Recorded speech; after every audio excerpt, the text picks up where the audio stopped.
the Right Ideas webinar series, a series of webinars hosted by the National Association of Scholars that explores thinkers, writers, philosophers who have had an influence on the contemporary right or the contemporary conservative movement. My name is John Seiler. I am a senior fellow and director of university policy at the National Association of Scholars. And today I'm excited to host a discussion on Michael Oakeshott. Michael Oakeshott is a figure who is often associated with the conservative intellectual tradition, but he also is a thinker who stands out in his own right as just a very interesting 20th century philosopher and political theorist who's actually very hard in some ways to classify, and I think in some ways resisted classification. That said, I think he's a great fit for today's webinar. And in today's webinar, we're going to have a discussion about Oakeshott with Dr. Elizabeth Corey. Dr. Elizabeth Corey is Director and Associate Professor of Political Science in the Honors Program at Baylor University. She writes for First Things and has published in The Atlantic, the Chronicle of Higher Education, National Affairs, the Wall Street Journal, and numerous scholarly journals. Her book, Michael Oakeshott on Religion, Aesthetics, and Politics, was published by the University of Missouri Press in 2006. And today, like I said, she joins us to talk about Oakeshott's work and continued relevance. So I'm so happy to have you here, Dr. Corey. Thank you, John. It's great to be here. So I wanted to start with a question about your own relationship with this topic. How is it that you came to write about Michael Oakeshott? And what can you describe a little bit your journey with Oakeshott's work? Sure. Well, I've had a long journey with Oakeshott's work. I was first introduced to Oakeshott when I was 19 years old, which to date myself exactly was about 30 years ago. By a professor who was a kind of family friend, and he gave me an essay that was not published. Oakeshott wrote a lot that was not published, and now a lot of it's been published, but 30 years ago, a lot was not published. So he gave me this little essay called Religion in the World, which is now in a book edited by Tim Fuller called Religion and the Moral Life. And Religion in the World is a wonderful essay that Oakeshott wrote when he was quite young. And in it, he chronicles the difficulties of thinking about life as a long race for achievement. He says, if you're worried about the person you're going to be 30 years hence, instead of living your life right now and becoming a full and interesting person, you kind of miss the point. And as a 19-year-old who had been very achievement-oriented for my entire life up to then, I thought, my gosh, this is a revelation. This is completely a new way of thinking about life. And I wouldn't say that was the only thing that turned me on to Oakeshott, but I never forgot my reading of that essay. And then when I encountered Oakeshott years later in a political philosophy program, reading Rationalism and Politics, I thought, this is a guy who has a lot to say to the human condition in modernity.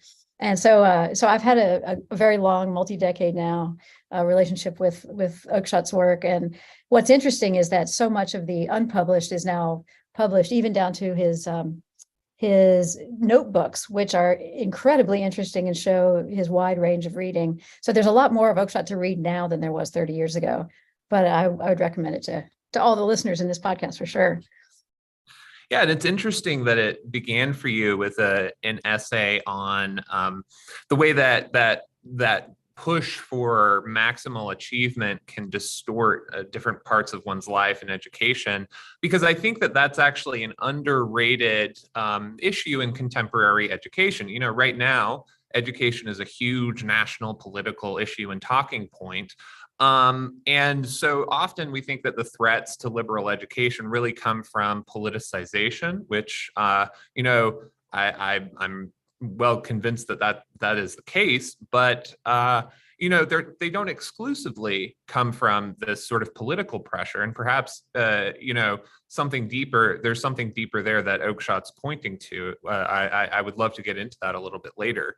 But first, I think it's fair to say that Oakeshott is perhaps less well known than he should be. Can you give a quick sketch of his biography? When did he live? Where did he live? What kinds of things did he write? Sure. Well, Oakeshott was born in 1901, dies in 1990, has a very interesting career. He studies history, ends up at Cambridge teaching, and then his most sort of long-lived job was at the London School of Economics, which he began in 1950 and remained there through the 70s, maybe even into the 80s. I'm not sure, but he was a teacher of generations of British intellectuals, primarily at the London School of Economics. His works are wide-ranging. He loved the essay form, which I like as well. I love a good essay, and Oakeshott was the master of that. But he kind of bookends his career with two major works. One is Experience and Its Modes, which he wrote as a young man, and it's very dense British idealist philosophy. I would not recommend you begin with that book if you're new to Oakeshott. And then the other end of his career is a wonderful but difficult book called On Human Conduct, which he wrote in 1975, and had a lot of response to that book, both positive and negative. But in the intermediate years, he was writing constantly. Very often he wrote things that he did not publish. Tim Fuller is kind of the dean of Oakeshott studies in the United States, and he still teaches at Colorado College. But he said when he and the other literary executor of Oakeshott's estate got to Oakeshott's cottage after his death, they found dozens of unpublished works in his desk drawer. So he was constantly writing and constantly thinking, but he didn't feel the need to publish everything he ever wrote, which is, I think, a great example for all of us who are in academics right now. If we wrote a little less and of better quality, that would probably be a good thing. So he wrote, like I said, constantly, but he published Rationalism in Politics, which is a collection of his most important essays. And in fact, if you're thinking of diving into Oakeshott, that's probably the place to start. There's some wonderful essays in there about what it means to be conservative. In fact, I take his On Being Conservative essay as a kind of inspiration for living. He wrote a interesting piece about poetry, the voice of poetry in the conversation of mankind. He wrote an essay about he called the Tower of Babel. He was very much concerned with this myth and what it meant for the modern world. And then, of course, Rationalism in Politics, which is probably his most well-known piece of writing. So essays throughout his life, and then bookended by two scholarly books. Yeah, so I'm interested in what sense was Oakeshott a conservative? Because when you read his work, it is hard to classify him. And in some ways, he seems to take aim at things that I would say a certain brand of conservative or classical liberal would identify with. So is there a way that we can, even though he resisted this, classify him and kind of get a grip on his version of conservatism? Is that even an appropriate way to talk about him? I think it is, but I think when you do it, you have to recognize that in calling himself a conservative, or I mean, I'm not actually sure that he much called himself a conservative, but he was inclined toward a conservative disposition, as he writes about in that On Being Conservative essay. He pours a meaning that's all his own into almost everything he does. So, I mean, what is rationalism? Well, rationalism means a lot of things over the course of Western philosophy, but he gives it his own particular spin, and he does the same thing with poetry. I think he does the same with conservatism. For Oakeshott, conservatism is not a policy position. It's not even it's not primarily a political position, which is interesting, and which is why so many contemporary conservatives find him just baffling and strange. He saw the essence of conservatism as a way of living in the world. In a certain sense, it relates back to that essay I started with, Religion in the World. I mean, there are lots of ways we can think about ourselves. We can imagine that we're here to achieve something great, that our careers are of the utmost importance. We can imagine that we're here to change the world politically. But Oakeshott would have accepted neither of those understandings of human fulfillment. I think he thinks of the task of a human being is to learn how to live in the world as it is, and to do so by means of consulting the inheritance we have. He's in his essays, which I guess we'll talk about pretty soon. He talks about the notion of an inheritance, and it's a wonderful image. It's not an inheritance of a house or of a piece of jewelry, but it's an inheritance of a whole intellectual tradition. And in that sense, he's deeply conservative. He thinks that we can only we can only really become full human beings by taking account of that inheritance and by learning things. So in that sense, he's conservative. Did he talk about religion? Did he talk about free markets? No. I mean, he does talk about religion, but he doesn't talk about religion in the way normal conservatives in the present day talk about religion. Religion was not a set of moral precepts that needed to be followed. Not at all for him. Yeah, so you mentioned his essays, and it's my impression that Rationalism in Politics really is his one of his most well-known essays, and in it he describes the political rationalist. He describes them a rationalist as someone who distrusts authority, who rejects prejudices or maybe prejudgments in the Burkean sense, and considers everything sort of subject to skepticism, rightly subject to skepticism and rational investigation. And I found that to be interesting when I was sort of reading back through some of his works in preparation for this webinar, because that could easily describe a movement today that's popular, for instance, in Silicon Valley. There's a movement among some people in Silicon Valley and more broadly in the US, which actually goes by the name of rationalism.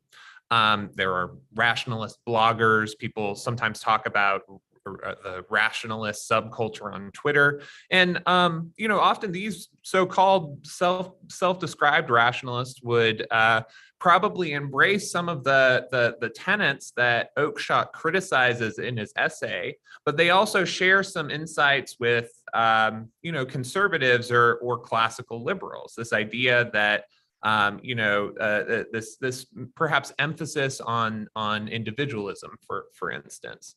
But Oakeshott is very critical of that disposition, and I wonder if you can help us understand a little bit why that's the case. I think just building on what you said, part of it is that it doesn't take account of the inheritance and the positive prejudices that we can get from that inheritance. I mean, obviously Burke is good on the question of what is a prejudice, but Oakeshott, I think, thought if we were to sort of start with a blank slate and try to invent, a good social order, we would be in a very bad state indeed. And he said, almost all the things we think are kind of rational principles are actually distillations of practice. He's very much sort of building on practice, practice by which I mean lived experience as a way of informing how we actually do live. It's not that we kind of conceive a set of precepts by which we can then live our lives. He says, no, it actually comes out of the inheritance of the past, of ways people have lived prior. And I mean, he's actually really quite critical of the United States because he says, our founders thought they were doing something new and inventive, but in fact, what they were really doing was distilling English political practice and laying it out in a kind of rationalist way. But none of that stuff is new. The checks and balances and the Bill of Rights, all of this is really a distillation of English political practice. So he's very skeptical of anybody who says, well, I'm going to write down the rules of an activity, and then by means of that rule, anyone can practice the activity. And I think that has a lot of purchase with respect to education. Yeah, so on one side you have rationalism, which is maybe a theory of knowledge more than anything that emphasizes what can be written down and what can be sort of reduced to language or technique or something in that vein.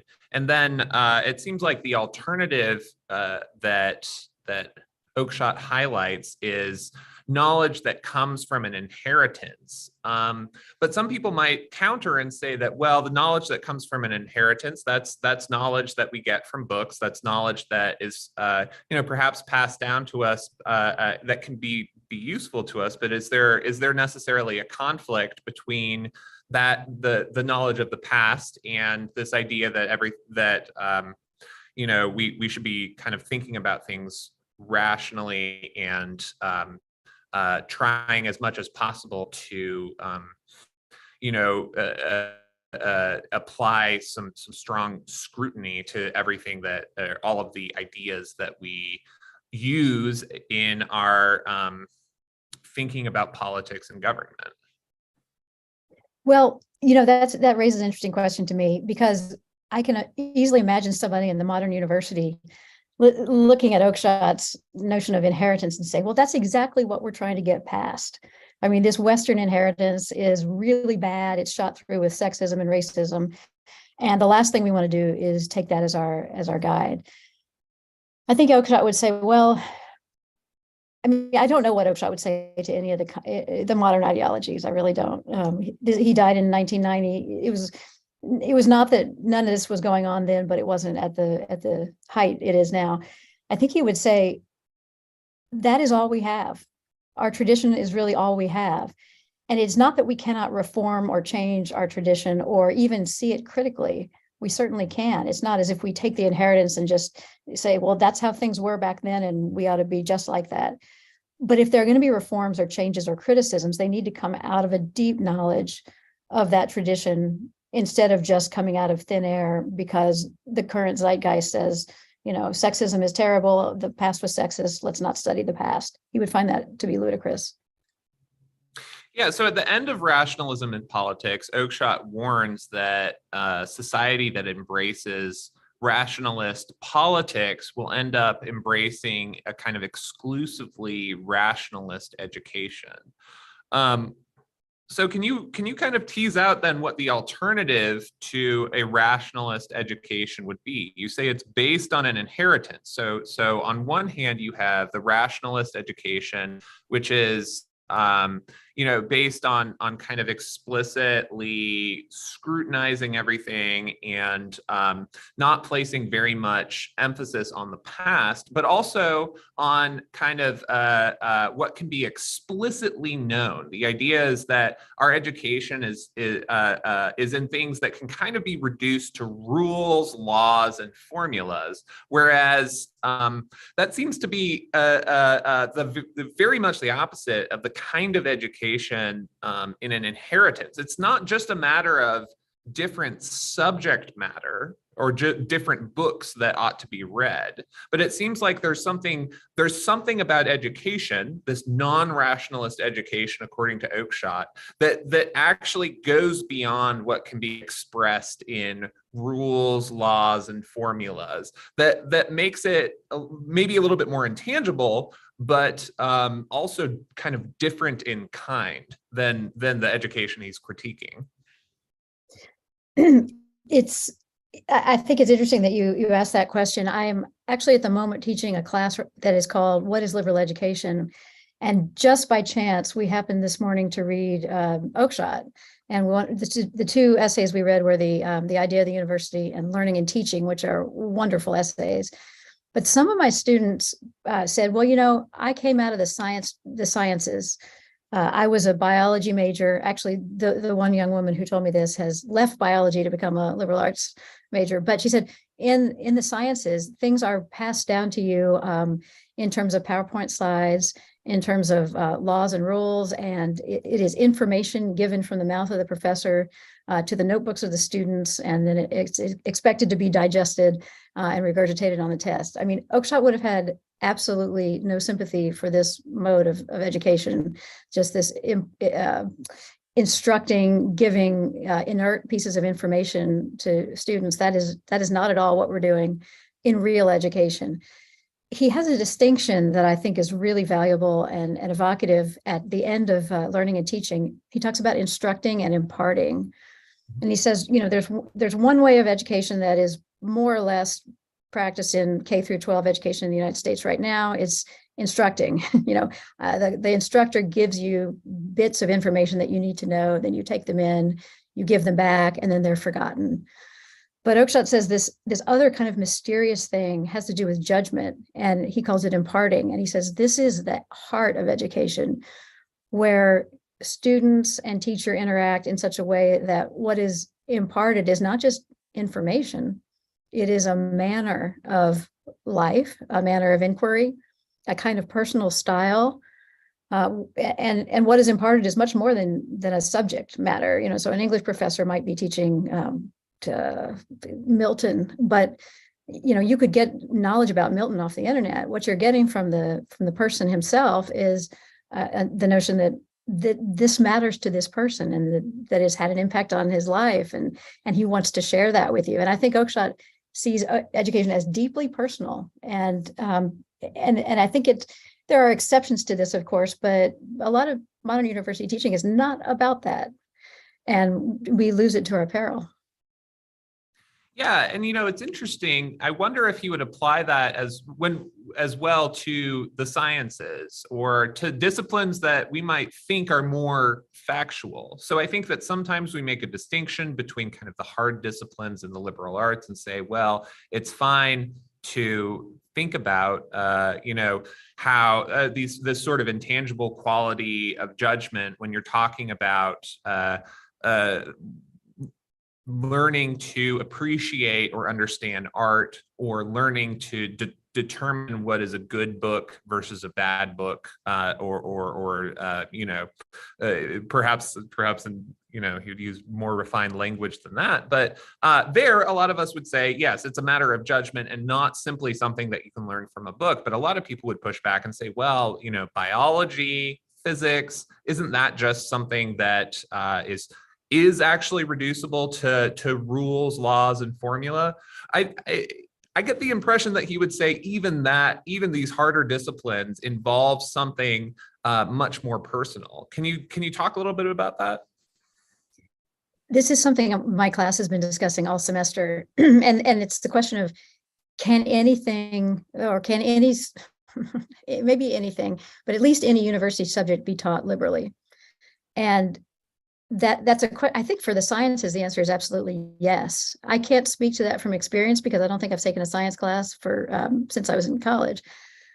But I know people who say, well, part of the art of research is to be in a lab alongside somebody who knows how to do the work, and to watch that person as he or she goes about the work, and to learn almost as an apprentice.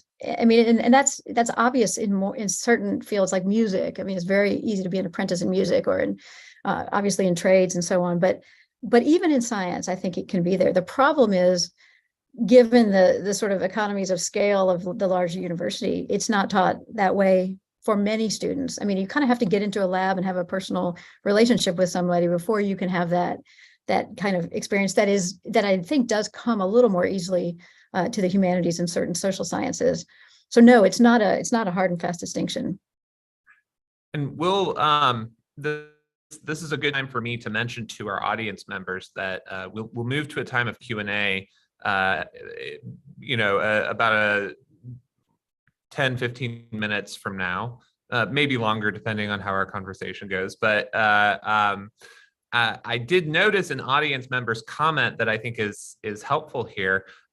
Oakeshott in Rationalism and Politics mentions the chemist and philosopher Michael Polanyi, who wrote about the same distinction that Oakeshott makes, kind of between knowledge that is explicit and knowledge that is tacit, or kind of not articulable in the way that our explicit knowledge about science might be. And one thing that's interesting about Polanyi is that he was writing as a scientist and was making this point specifically of the scientific knowledge, and saying that scientific knowledge is in some ways personal knowledge. And so I think reading Rationalism in Politics, when I read Rationalism in Politics the first time, I thought, wow, this is very interesting. It does seem like an application of Michael Polanyi to sort of questions about politics. But it's interesting that a lot of this then comes back, that this makes Oakeshott kind of focus a little bit more on the uniqueness of the relationship between students and teachers in a way that we don't always get in philosophies of education, because often when people talk about issues of liberal education, the focus is either on curriculum or it's on it can be on the kind of effect that a liberal education can have on someone. But Oakeshott talks a decent amount about kind of the relationship between the student and teacher. And I want to ask you, Professor Corey, just if you can talk a little bit about that relationship and what makes it unique in Oakeshott's view. Yeah, well, some of that would go back to the instructing and imparting and the judgment passages he has at the end of Learning and Teaching. I think he does believe it is a deeply personal relationship between the student and the teacher. But I think I might also broaden that to say it's also a deeply personal relationship between the members of a conversation. I mean, anybody who's ever read Oakeshott knows that he loves this metaphor of conversation, and he uses it in all kinds of ways. But one way that I think he implicitly uses it is to say, well, in the classroom, the conversation is a kind of recognition of the different personalities and the different interests and the different types of students that are going to show up in someone's classroom.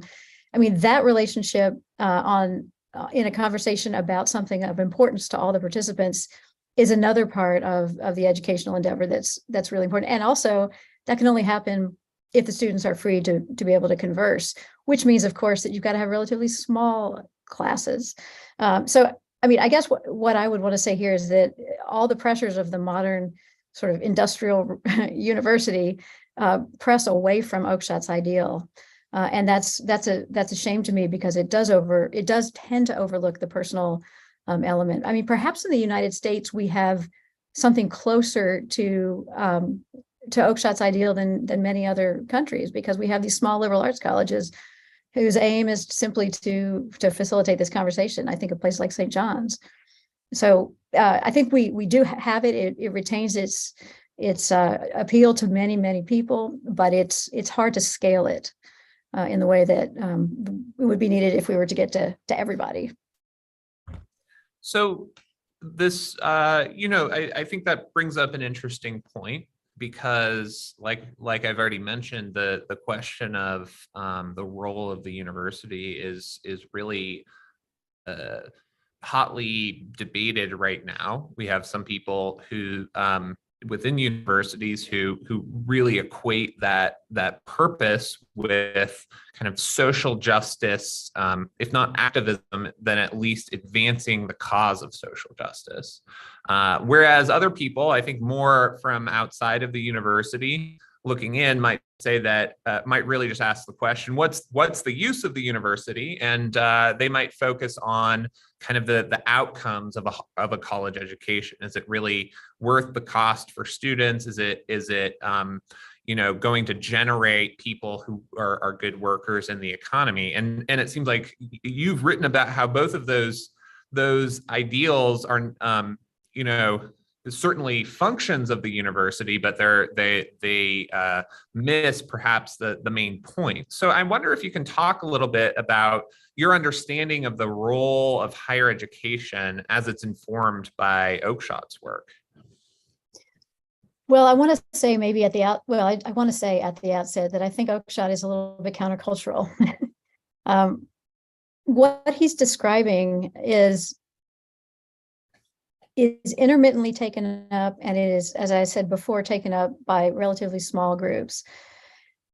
And by far the more dominant, you've already said this, the more dominant understandings of the university are that they are to advance social justice of various kinds, or that they are to prepare students for good careers. And to be sympathetic for a moment, as a parent, I imagine sending my child off for 4 years at $70,000 a year.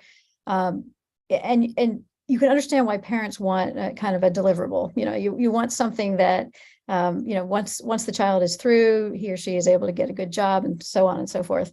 I think that's always, maybe not part of the British university, but it's certainly always been a part of the American university. I think that aspect of university education has gone crazy in the last 30 years, in the sense that I have no recollection of being worried about jobs in the way my students currently are worried about getting a job after college. Some of that is just, different economic times. But it's not just them, it's their parents. It's this whole structure built into the way we recruit in the university that immediately you will get career counseling. Your first year at the university, you can be paired with people who will put you in internships. So there's this enormously practical and utilitarian aspect of contemporary university education that you just can't get away from. I'll never forget, my husband and I, we both teach here at Baylor, and we have given for many years a lecture to parents of incoming students about why they ought to study the liberal arts. And one year, unfortunately, somebody put us right before the career center, who had come to tell all the parents about what great careers their students were going to get. We spent the entirety of our time giving an Oakeshottian defense of why study for its own sake, and that career can be put off until later. And then the career center kind of came in and said, what did we just listen to? So these things coexist at a university, and sometimes they are brought into tension with each other. I do think the other real temptation for universities is, as you mentioned, the pursuit of social justice and changing the world. Oakeshott would have had no time for that. That's not the position of the university. If you want to do that, you can do it, but it's corrupting the interval of university education that he so wanted to preserve. And that notion of interval is really important to him as well. We can talk about that. Yeah, and so if these are, if these are not what the university ought to be, then does Oakeshott give us a kind of coherent vision of what higher education should look like or could be, or what its purpose might be? I think right now one of the responses that I find very compelling, and I would definitely agree with, is a response that you often hear when you hear about overbearing emphasis on social justice. So right now, it's very common for universities to require job applicants to submit diversity statements when they're applying for jobs, and often those statements are assessed in a way that push a particular political agenda. It's even more egregious in the case, a recent case, the Society for Social and Personal Psychology, where every applicant to give a presentation at their annual convention, which is their main conference, had to submit a statement on diversity, equity, inclusion, and anti-racism. And their definition of anti-racism was, not at all uncontroversial. It was very much a kind of Kendian definition of anti-racism. Anyway, I could talk about that for a long time, but the point here is that one of the most coherent reactions to that, responses to that, was to say that the university exists for the pursuit of truth. Higher education exists for the pursuit of truth, and blatantly prioritizing political goals when you're talking about something like research, or you're talking about something as basic as getting an appointment at a university, that clearly signals and in fact just shows that the priority is something other than the pursuit of truth. The priority is something like a political goal. And that's very, they would say, the argument would go, it very much distorts the thing that we are trying to do with universities. So I wonder, would Oakeshott agree that the purpose of the university is the pursuit of truth, or is that itself a little bit too concrete for him? That's funny that you ask it that way. I don't think Oakeshott would use that phrase, pursuit of truth, because I think one thing to know about Oakeshott is that he thought about the world in a variety of modes. And this is a wonderful and kind of confusing idea of his, but it illuminates more than it confuses ultimately. He thinks that there are not so much a single truth that stands above all other truths, but there are these ways of seeing the world that a university can introduce you to. He calls them languages or voices. One of them is history, historical knowledge. One of them is scientific knowledge. One of them, the one we live almost all our lives in, is practical, like, how do we get things done and, engage in moral relationships with other people. And then he has this wonderful mode that he seems to implicitly prioritize most, which is the aesthetic mode.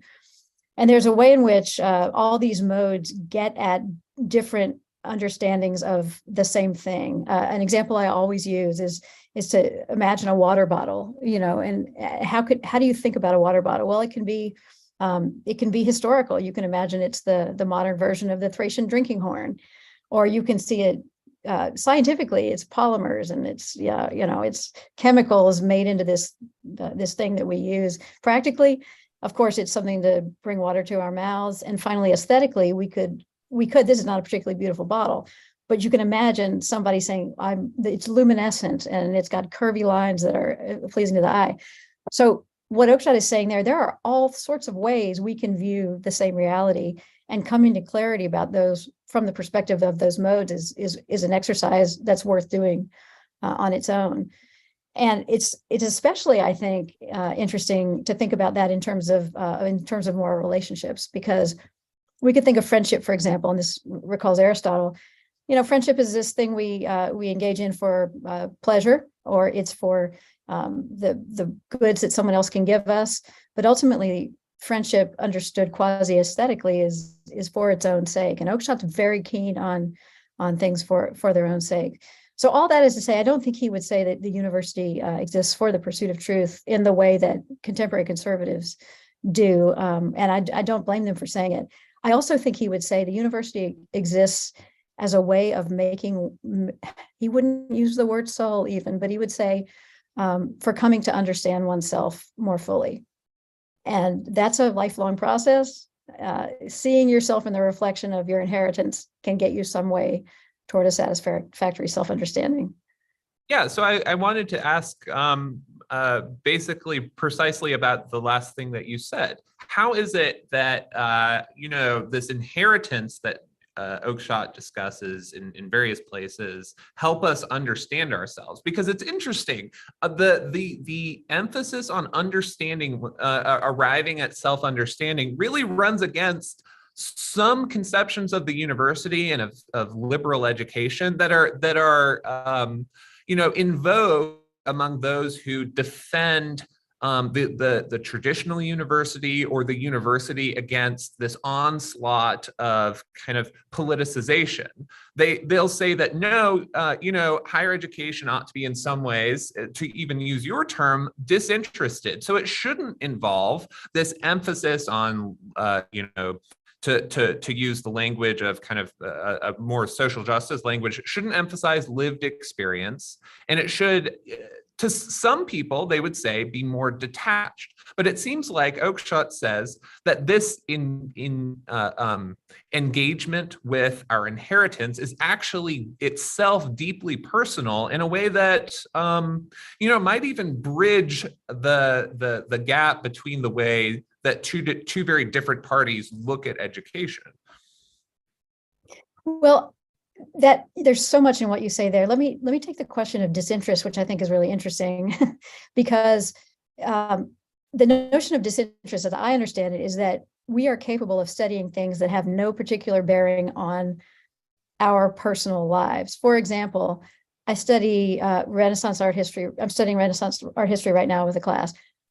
Does that have any particular bearing on them? Does it matter, the details of Michelangelo's life, or how he stylistically painted? Not really, but it is a wonderful sort of way of understanding. This is how people lived in the past. This is the heart of our Western inheritance, and I think you can see that disinterestedly. And yet it might have an impact on you as a person. You might say, I now see beauty in a way that I never saw it before. So that's very different from something like a women's and gender studies class, where you come into this with all kinds of preconceptions, presuppositions, contemporary sense of where things stand in politics. I mean, immediately you are thrown into the present there. And that does give you a certain kind of self-understanding, but I would argue that nothing is up for contestation there. There's a single narrative in a lot of these political classes that say, this is how things are, and you need to get with the program and understand how you've been oppressed all these years. That is not at all what disinterested education does. And yet disinterested, in the sense I talked about it with art history, might might have an impact on us as people, nevertheless, especially if it's taught by somebody who really cares about the subject. I mean, just look at the last pages of Learning and Teaching for his discussion of this. It's about paying attention to the teacher, paying attention to the student paying attention to the teacher for that, who that person is. It's a deeply personal encounter. And you know, this idea of an inheritance, that in learning by engaging our inheritance, it seems like that also could provide maybe a backstop against precisely the problem with the contemporary emphasis on lived experience. Because if you are looking at, if you become more aware of the ideas and traditions that have been handed down to us, it provides a kind of a way out from merely thinking about things in a contemporary way, merely thinking about things that in a way that would be dictated by kind of the fashions of the moment. Do you think that that plays a role in Oakeshott's emphasis on our inheritance? I think it does. I mean, he didn't explicitly say that because he wasn't quite in our moment, though he had his own demons to slay. But as you will have certainly heard people say, there are certain things that you can say and certain things you can't say in politically charged classes, And so the thing that cuts off conversation most of all seems to me to be when someone starts out by saying, well, as a woman or, as a person of color, what that means is that you are not inviting other people to enter into your experience, but you're actually trying to, or often, it's not always true, but often it's a way of saying, I have a privileged knowledge that you can, by definition, never have or even approach. And Oakeshott would say, no, the whole point of entering into these, quasi-foreign texts, which come from a long time ago, or even that are written by people we don't share much in common with, is to enter into a vision of the world that's not your own. And that's liberating.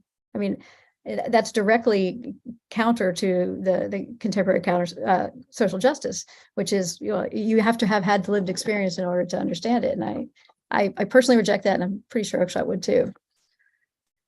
So Oakeshott encourages us to think about education in a way that is, disinterested for its own sake rather than for the sake of something else. And at the same time, I get the impression from you that he warns against investing too much in politics and instead says to kind of cultivate a disposition towards life. And that is almost in the way you've described it, that sounds like kind of the way that he embodies a sort of conservatism. And I wonder, so really he warns against investing too much in politics. Today, a lot of conservatives would say that there's no alternative. Even just on this narrow question of pursuing a robust liberal education, it seems like in order for people to even arrive there, they can do that, or they can provide a robust liberal education, you have to engage in a kind of very messy political fight over the nature of education.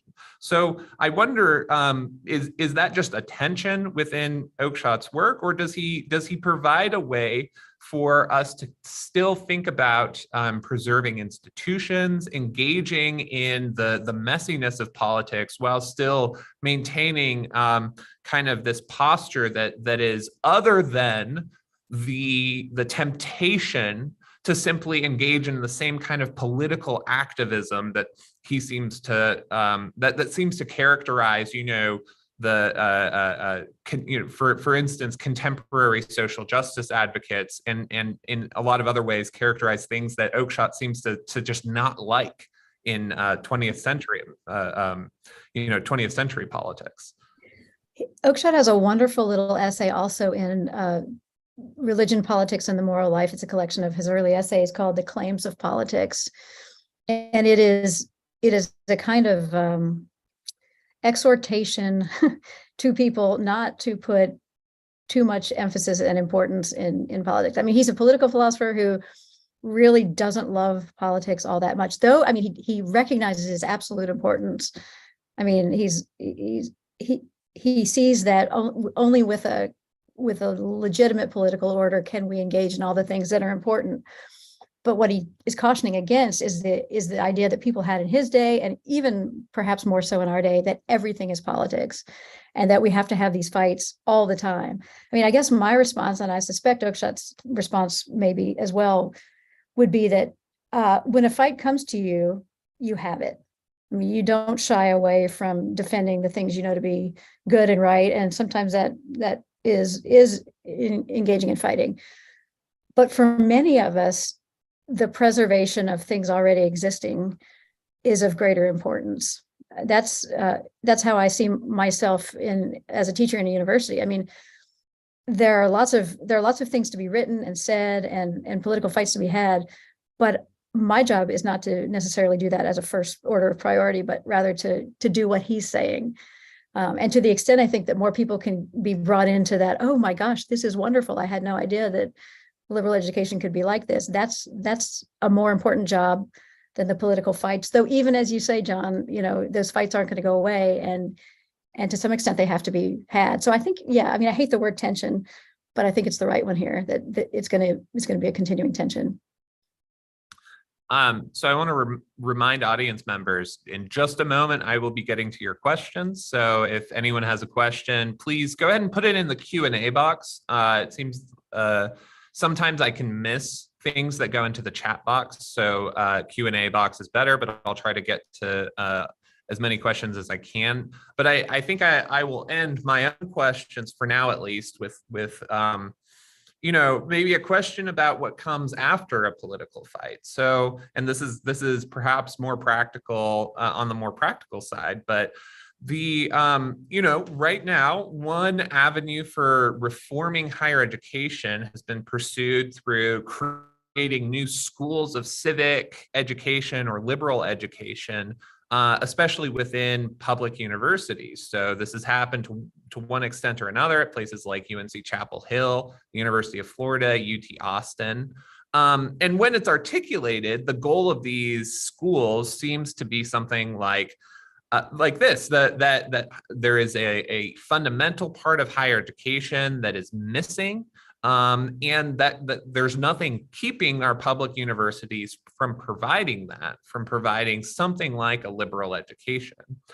So Dr. Corey, if you were asked to advise in the creation of a school like this, how would you encourage them to think about the liberal arts, to think about liberal education, especially using this wealth of knowledge that we get from Oakeshott as a resource?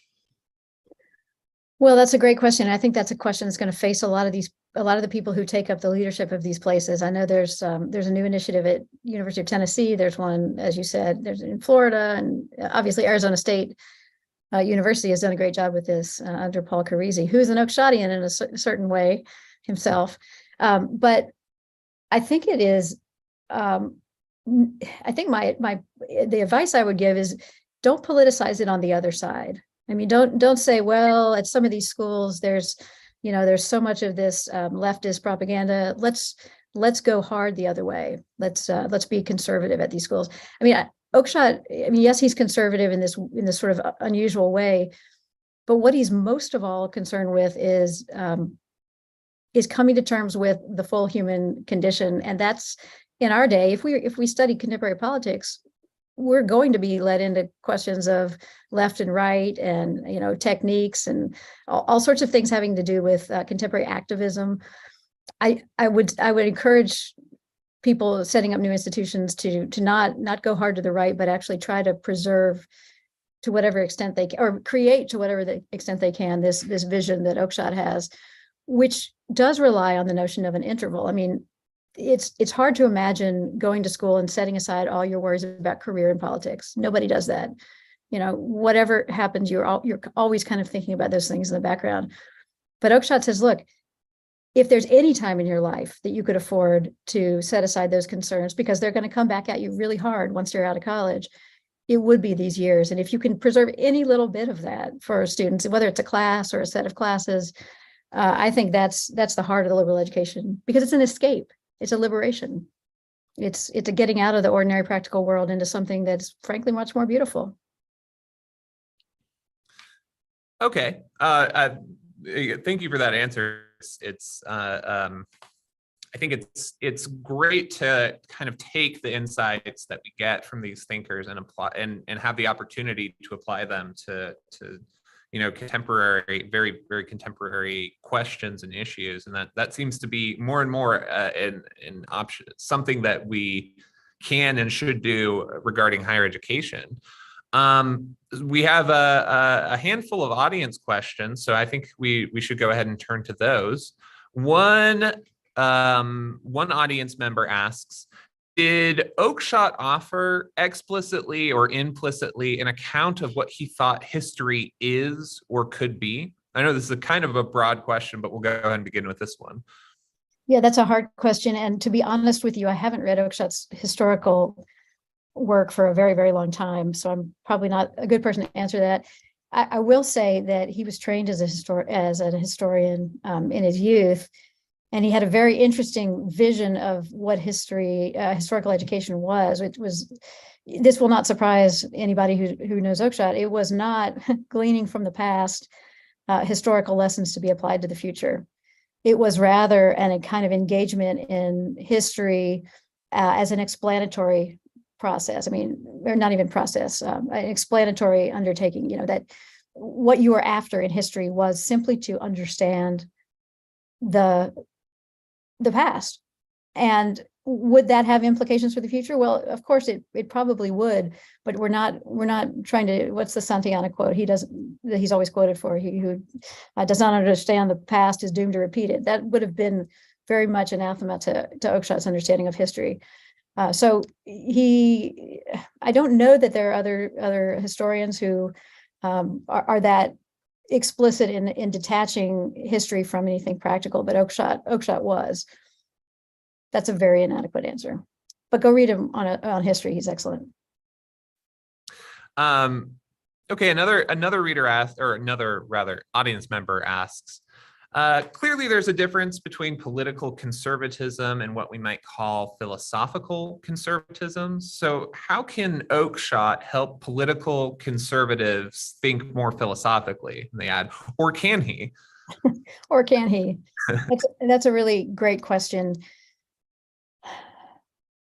I hope he can, because what I see in contemporary conservatism is a tendency of people to react so hard against progressives that they end up taking a page from their book, so that you have now an entire new right that is so angry at what progressives have done in the past 25 years that they are ending up on the other side just as radical as the progressives ever were.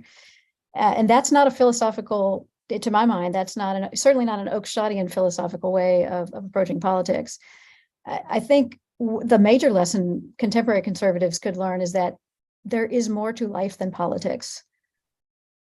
And that those activities that are, and Roger Scruton was great on this too, that activities that we're engaged in as ends in themselves, like philosophical contemplation, conversation, friendship, love, aesthetic contemplation, all of those things are categorically more important than politics. Not to say that politics doesn't matter, it certainly does. But if we invest all our life's energies in politics, then we're likely to neglect the things that are intrinsically valuable. And that's a lesson I think many, many contemporary conservatives miss.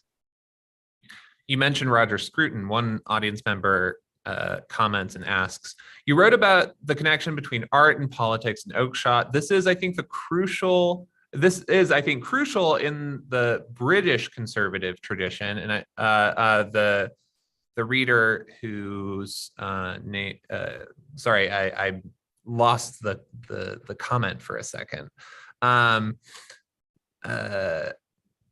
Essentially, do you agree that this connection between art and politics sheds an especially clear light on British conservatism, thinking about figures like Burke and Eliot? Well, it's interesting. I perhaps to Burke and Eliot, but I'm thinking of a tradition that Oakeshott was deeply immersed in the late 19th. Well, he wasn't born in the late 19th century, but he had just been born. He kind of came to his maturity in the 20s, and so he's looking back at people like Matthew Arnold and Walter Pater.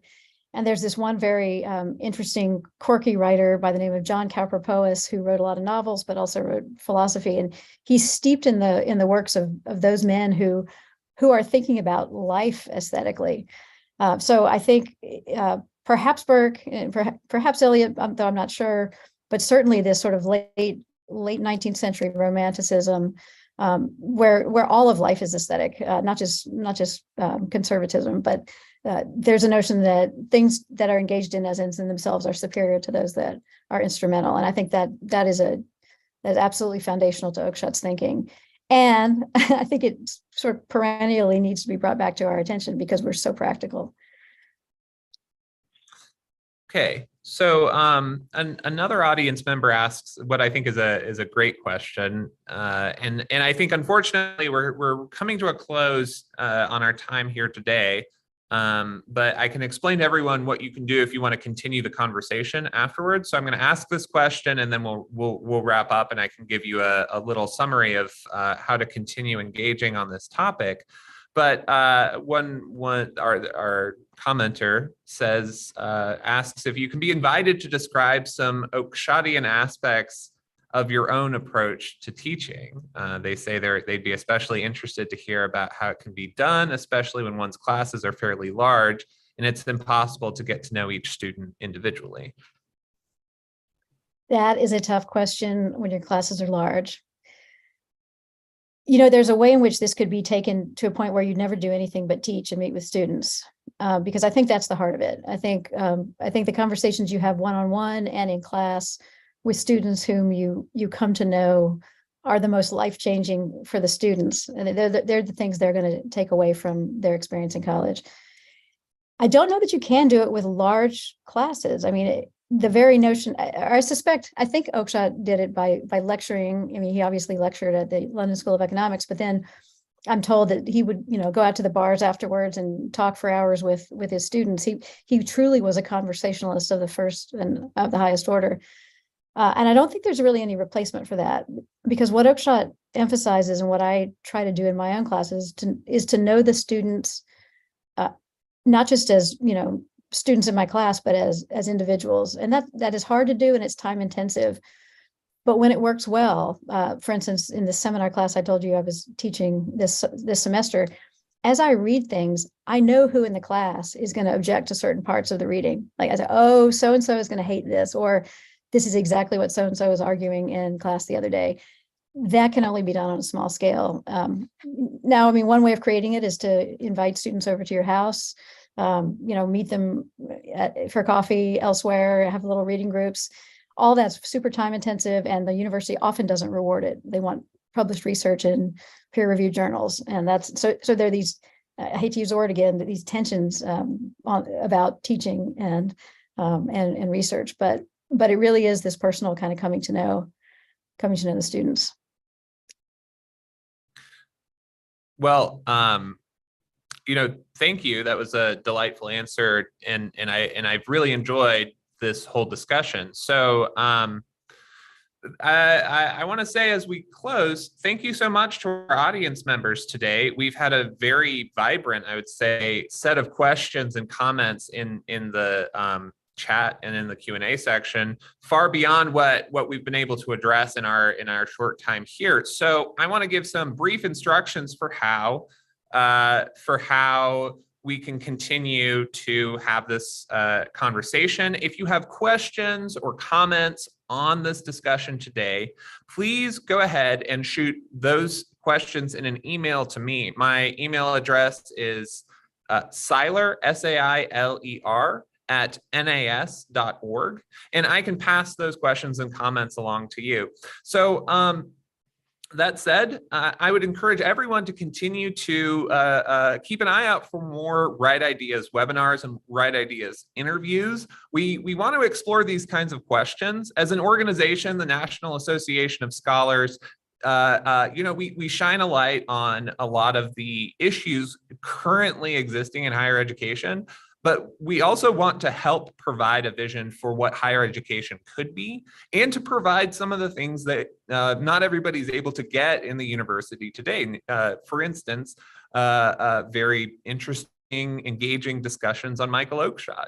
So continue to look out for Right Ideas webinars, continue to look out for our other webinars. And of course, thank you so much, Dr. Corey, for coming on today and engaging with us in this very interesting discussion on Michael Oakeshott. Thank you so much.